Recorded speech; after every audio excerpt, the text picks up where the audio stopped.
Selamat datang kembali di sesi penelusuran kita. Hari ini, kita mau bahas sesuatu yang menarik banget nih. Sejarah pasang surut kekaisaran-kekaisaran awal di Tiongkok. Ceritanya panjang, ribuan tahun. Ya, betul. Ini kisah yang luar biasa memang. Sumber utama kita kali ini, bab 11 dari buku Goliath's Curse. Judulnya, Bangkit dan Runtuhnya Raksasa Tiongkok. Jadi, misi kita sekarang ya, kita coba bongkar dinamika unik sejarah Tiongkok ini. Hmm, Kita tahu kan, Tiongkok itu punya sejarah kekaisaran lebih dari 2000 tahun. Tapi ya itu, selalu diselingi periode perpecahan yang wah, dramatis. Nah, pertanyaannya, apa sih yang bikin siklus naik turun ini terjadi terus? itu dia. Mari kita coba gali bareng apa pelajaran penting yang bisa kita ambil dari pola sejarah ini. Tentu. Dan pola naik turunnya kekuasaan di Tiongkok ini sebetulnya bukan cuma rangkaian peristiwa acak loh. Ini semacam cerminan dinamika mendasar yang kalau kita perhatikan ada juga di peradaban besar lain. Oh, gitu ya? Iya, yang bikin Tiongkok ini menarik banget buat dipelajari itu gimana faktor-faktor internalnya, kayak persaingan sengit antar elit penguasa, terus ada pemberontakan rakyat juga. Nah, itu sering banget berkaitan sama tekanan dari luar. Tekanan luar, maksudnya kayak, Misalnya, perubahan iklim, kadang kekeringan panjang, kadang banjir bandang. Ini bisa jadi pemicu atau malah mempercepat jatuhnya dinasti yang mungkin udah goyah duluan. oke, menarik. Coba kita petakan gambaran besarnya dulu ya. Kalau kita lihat lini masa di sumber kita, sejarah Tiongkok ini emang kayak ombak ya. Ada masa jaya kekaisaran, terus pecah jadi negara-negara kecil, perang melulu. Nanti bersatu lagi di bawah kaisar baru. Betul, siklusnya begitu terus. Mulai dari dinasti Xia, yang katanya legendaris itu, sampai era dinasti Jin, polanya ya gitu, bersatu, pecah, bersatu lagi. Contoh awal yang penting mungkin mundurnya dinasti Zhou ya, sekitar abad ketiga sebelum Masehi. Ya, itu titik penting. Sumber bilang penyebabnya itu kombinasi konflik internal antar faksi di pusat sama makin kuatnya penguasa-penguasa feodal di daerah. Mereka jadi makin independen gitu, pusatnya melemah, akhirnya pecah deh. Betul sekali. Dan penting nih dicatat, runtuhnya Zhou ini bukan sekedar ganti kekuasaan biasa aja. Ini malah buka pintu ke salah satu periode paling brutal dan berdarah dalam sejarah Tiongkok. Namanya periode negara-negara berperang. Mulainya sekitar 481 SM. Ratusan tahun ya itu? Ya, ratusan tahun konflik terus-menerus. Nah, sumber kita kasih detail yang lumayan bikin merinding soal gimana dinasti Qin akhirnya bisa nyatuin lagi Tiongkok dari kekacauan itu. Proses penyatuannya ini perkiraannya makan korban jiwa yang gila sih. Sekitar 1,5 juta orang. 1,5 juta itu tentara sama sipil. Iya, gabungan tentara dan warga sipil. Ini angka gede banget bahkan buat ukuran zaman dulu. Wah, itu kok bisa sebrutal itu ya proses penyatuannya? Sumbernya ada cerita detailnya nggak? Ada. Disebutkan beberapa praktek yang, ya ampun, mengerikan. Ada pembantaian massal pasukan musuh yang udah nyerah. Contohnya nih, 240.000 pasukan lawan katanya dibantai semua dalam satu kejadian di tahun 293 SM. Gila kan? Astaga. Klukin satu wilayah, pasukan Qin seringkali bunuh semua pria dewasa di sana. Tujuannya jelas, biar nggak ada potensi pemberontakan lagi ke depannya. Sampai ada jenderal Qin namanya Bo Qi dapat julukan tukang jagal super. Super Butcher. Ngeri banget. Nah, kalau kita lihat dari gambaran besarnya, brutalitas ekstrim ini yang jadi semacam fondasi berdarah buat terciptanya lagi kekaisaran yang terpusat dan lumayan stabil buat waktu yang lama di Tiongkok. Seolah-olah gitu, kekerasan skala besar dianggap perlu buat bikin ketertiban jangka panjang. Ya ampun, dengernya aja udah bikin ngeri. Dan ini kayaknya memperjelas pola yang tadi Anda sebut ya. Setelah penyatuan brutal oleh Qin itu, dinasti-dinasti selanjutnya, termasuk Han, yang sering dibilang salah satu puncak kejayaan Tiongkok, ternyata nggak lepas dari masalah yang sama, masalah yang kayaknya terus berulang. Betul, kayak hantu gitu ya. Sumber kita kan nyorot dua pendorong utama dari dalam nih, persaingan elit sama pemberontakan rakyat. Bisa dijelasin dikit soal persaingan elit ini? Bentuknya gimana sih? Persaingan elit ini ya, pertarungan terus-menerus di lingkaran kekuasaan. Bisa antara bangsawan lama sama pejabat baru yang naik karena pinter. Bisa juga antar faksi di istana, atau antara pejabat pusat sama gubernur provinsi yang kuat. Intinya sih, rebutan sumber daya, pengaruh politik, dan yang nggak kalah penting, status sosial. Status ya, jadi bukan cuma duit atau jabatan? Bukan cuma itu, siapa yang paling dekat sama kaisar, siapa yang jabatannya paling bergengsi, siapa yang keluarganya paling dihormati. Itu penting banget buat mereka. Jadi ya, ini permainan kekuasaan yang nggak ada habisnya. Penuh intrik, kadang sampai meledak jadi konflik terbuka yang bisa bikin negara lemah dari dalam. Siklusnya yang gitu terus, dari generasi ke generasi. Jadi perebutan kuasa di atas ini kayak api dalam sekam ya, selalu ada. Tapi selain itu, ada faktor kedua yang gak kalah ngeri dampaknya. Pemberontakan rakyat. Ini bukan demo kecil-kecilan gitu kan? Wah, jauh. Sama sekali bukan. Ini kita ngomongin pemberontakan skala masif, bisa ratusan ribu, bahkan jutaan orang. Dan seringnya berlangsung bertahun-tahun. Sumber kita kasih daftar panjang contoh-contohnya. Apa aja tuh contohnya? Ada pemberontakan Serban Kuning sekitar tahun 184 Masehi, itu salah satu paku telahir buat dinasti Han. Terus pemberontakan Sun En akhir abad keempat, itu juga parah banget. Lompat jauh ke depan, ada pemberontakan Serban Merah pertengahan abad 14. Nah, ini yang berhasil gulingin dinasti Yuan Mongol, terus buka jalan buat dinasti Ming. Oh, yang itu ya? Ya, terus di abad 19, pas dinasti Qing, Tiongkok digoyang lagi sama pemberontakan raksasa. Nian, terus Taiping yang legendaris itu, dan di akhir era kekaisaran, ada pemberontakan Boxer. Munculnya pemberontakan segede ini berulang kali nunjukin adanya kerapuhan sosial yang dalam banget. Kalau penderitaan rakyat karena pajak berat, ketidakadilan, atau kelaparan udah puncak, ya potensi ledakannya selalu ada. Pemberontakan Taiping itu katanya salah satu yang paling mematikan ya di sumber, korbannya bisa puluhan juta. Betul sekali. Perkiraan korban jiwa pemberontakan Taiping 1850-1864 itu memang bervariasi ya, tapi angka yang sering disebut itu antara 20-30 juta jiwa. Ini bikin dia jadi salah satu perang saudara paling berdarah, bukan cuma di Tiongkok, tapi di sejarah dunia. Gila, 20-30 juta? Dan yang menarik nih, sumber kita juga nunjukin kalau Taiping ini nggak murni gerakan rakyat jelata aja. Pemimpinnya, Hong Xiuquan, itu kan calon birokrat yang gagal ujian kekaisaran terus-terusan. Nah, rasa frustrasi pribadinya ini ketemu sama ketidakpuasan massa yang luas, terus dibungkus ideologi agama yang unik, campuran Kristen Tiongkok gitu. Akhirnya meledak jadi konflik raksasa. Wah, jadi ada peran elit yang frustrasi juga ya? Iya, ini contoh bagus gimana ambisi elit yang tersingkir bisa nyatu sama penderitaan rakyat dan bikin pergolakan besar. Jadi ada interaksi kompleks ya antara elit sama massa. Tadi Anda juga sempat singgung soal iklim. Nah, gimana peran perubahan iklim dalam siklus naik turun ini menurut sumber kita? Apa iklim jadi penyebab utama gitu? Gini. Sumber kita itu menekankan kalau iklim jarang banget jadi penyebab tunggal runtuhnya dinasti. Lebih pas lihatnya sebagai pemicu atau faktor pengganda. Faktor pengganda, maksudnya? Kayak gini, bayangin sebuah bangunan yang strukturnya udah rapuh. Karena konflik internal atau masalah ekonomi, terus datang gempa bumi. Nah, gempa buminya ini perubahan iklim, kayak kekeringan parah atau banjir bandang. Bencana alam ini bakal mempercepat runtuhnya bangunan yang emang udah nggak kokoh. Oh, oke, paham. Contoh paling jelas itu di masa dinasti Qing, dinasti terakhir Tiongkok, 1644-1912. Periode kekeringan hebat sama kelaparan di abad ke-19 itu misalnya, jadi pemicu langsung meletusnya pemberontakan besar kayak Nian dan Taiping yang tadi kita bahas. Rakyat udah susah, panen gagal total, makin terdesaklah mereka. Selain kekeringan, ada contoh lain nggak? Kayak banjir mungkin? Ada. Di akhir abad 19, kombinasi banjir dahsyat dari Sungai Kuning yang nggak kekontrol sama kekeringan di wilayah lain itu ikut memicu kemarahan dan keputusasaan yang luas. Nah, ini kemudian ikut berkontribusi ke meletusnya pemberontakan Boxer. Wah, jadi kompleks banget ya. Iya. Ini benar-benar bikin kita mikir. Sejauh mana sih tekanan lingkungan, entah itu iklim, wabah, atau bencana alam lain, bisa memperburuk kerapuhan sosial politik yang mungkin udah ada di masyarakat.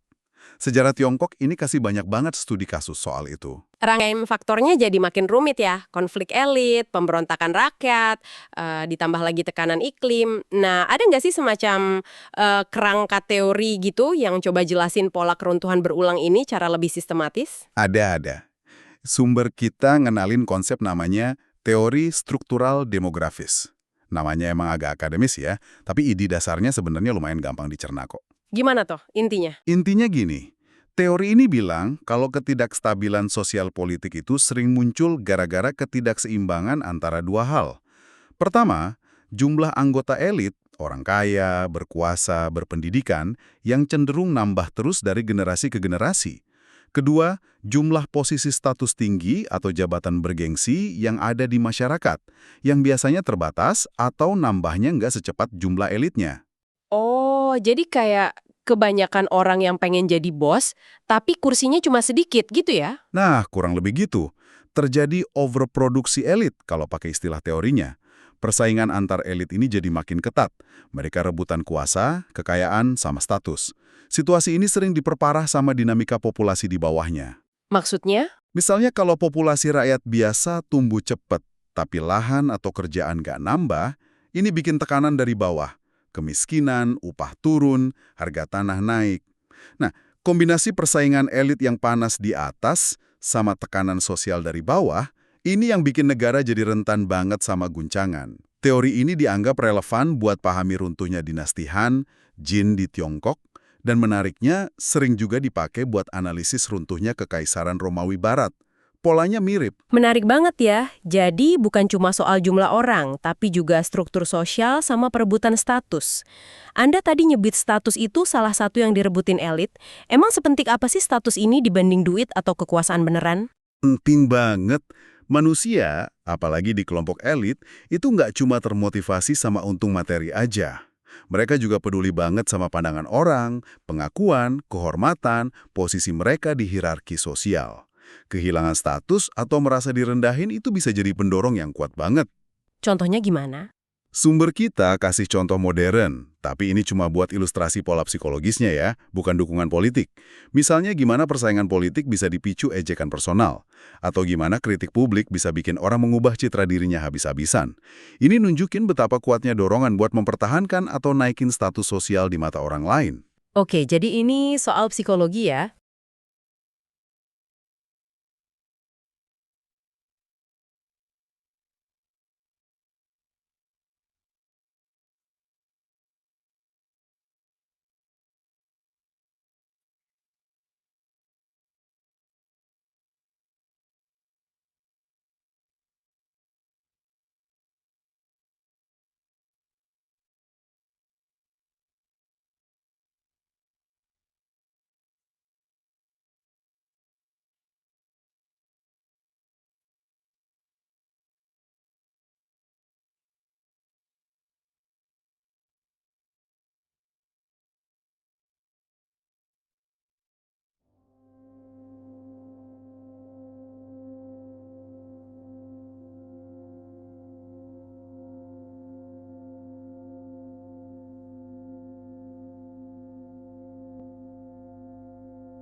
Ya, lebih ke sana. Dalam konteks Kekaisaran Tiongkok, ya perebutan status antar faksi, antar keluarga bangsawan, antar pejabat, itu bisa memicu konflik yang sama rusaknya kayak rebutan tanah atau jabatan.